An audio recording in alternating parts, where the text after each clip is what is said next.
I'm working with a few of my students on Autumn Leaves because I think Autumn Leaves is one of the best. It's a great starting point to learn how to solo and improvise. It has everything in there. It has 2-5-1s. It has minor 2-5-1s. It's got some people will call them backdoor 2-5-1s, but it's got you know it's got chromaticism. It's got all that in there. So especially when it comes to soloing.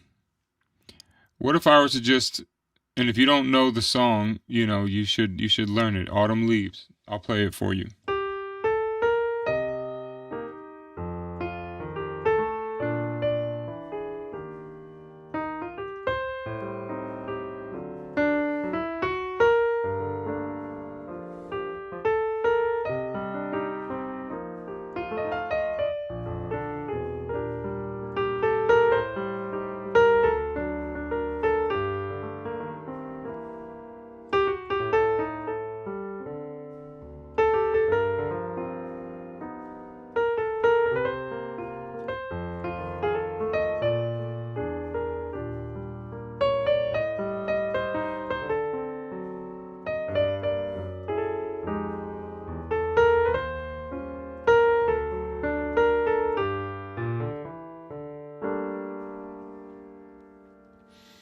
Right, that's the whole song.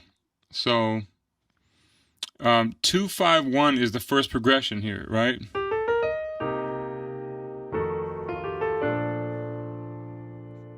So keeping it simple, there's 3 chords, 2-5-1. What if we just choose 3 notes to work with here? And if it's 2-5-1, 1 being the major scale,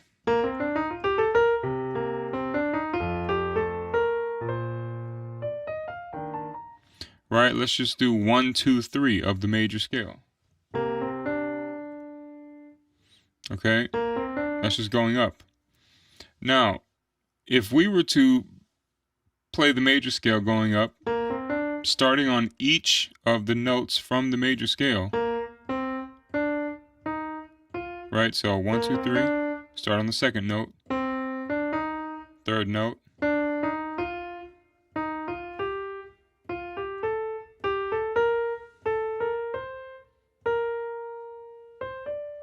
all right, so just outlining the major scale.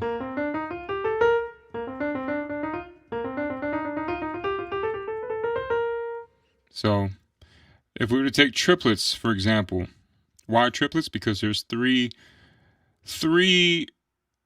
groups of notes per beat, and if we have 3 notes, it just works perfectly, right? So 1, 2, 1, 2, 3, 4.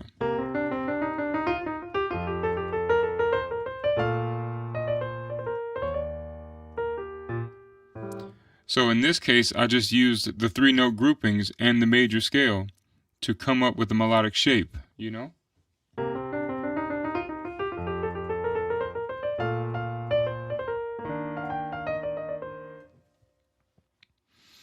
Right, so what if you cut it in half?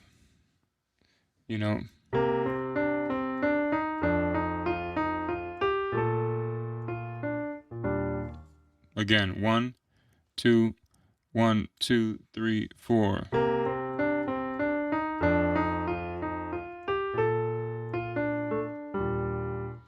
So you can combine those 2 triplet shapes, the slow one and the fast one.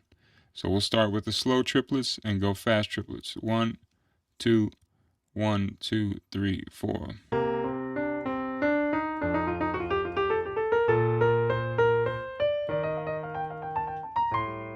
Right?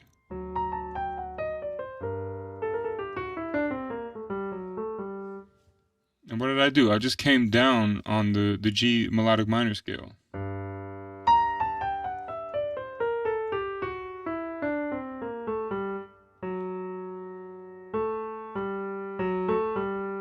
That's a 3 note grouping.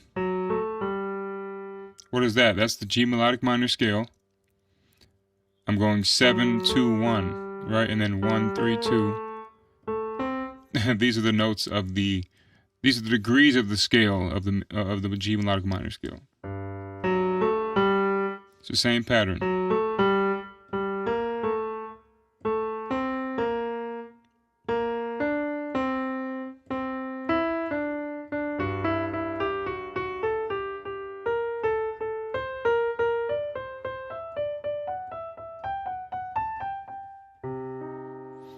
Right, so same thing. If we were to do that same shape with the B flat major scale, it would be.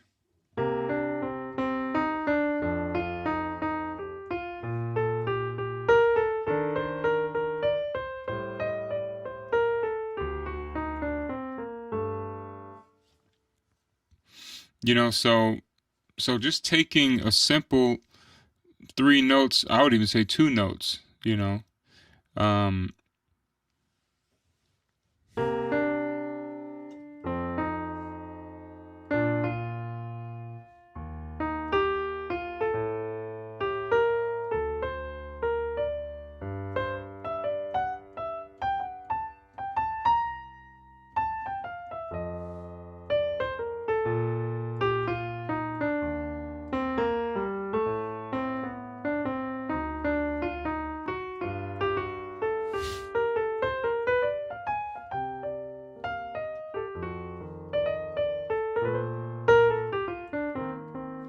You know, so there I was just combining, you know, the little shapes, the 2, 3 note shapes with, you know, phrases, bebop phrases that I already know, you know, and I suggest that you transcribe as well. What is transcribing? That's just listening, basically copying what you hear, mimicking what you hear, imitating what you hear, you know. So, so yeah, so that's it. It's basically thinking compositionally. You know, what does that mean? Well, that means, what's a composition? It's a song. So that's why it's important to learn a bunch of songs. And if you want to learn how to play jazz, you know, learn a bunch of jazz songs, and just do what the songs do. Pardon me, do what the songs do. You know, there's a very popular, you know, lick that everyone learns if you go to jazz school, and that comes from a song called Cry Me a River. The very first line of Cry Me a River is this.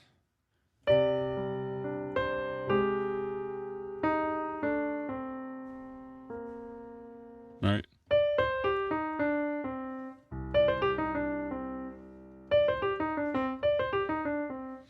Right, so if we're on Autumn Leaves,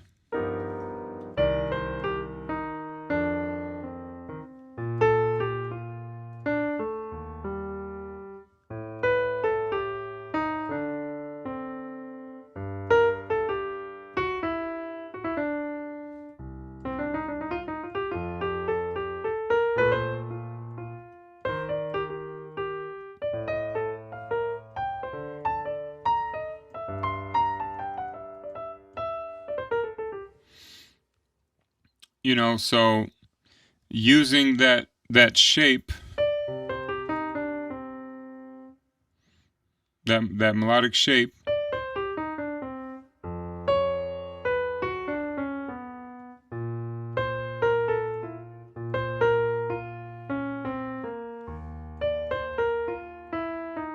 you know, I'm just modifying the notes going down to fit whatever the chord might be, you know.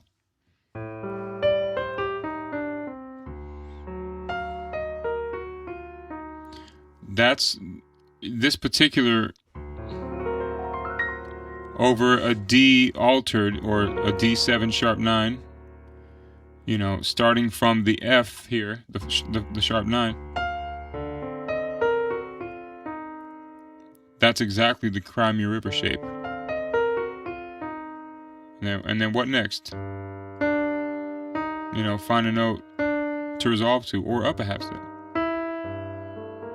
Remember, you're only a half step away from the right note, you know, or an extension, or one of those. Right? So This is just an introduction basically to how to solo. I've been posting clips on either a YouTube short or my Instagram of me just improvising, and you can see some symmetry there, and people asking me how do what are some strategies to solo, and even with my students, it's the three pillars of music are rhythm, melody, and harmony. And I say those three in that order for a reason.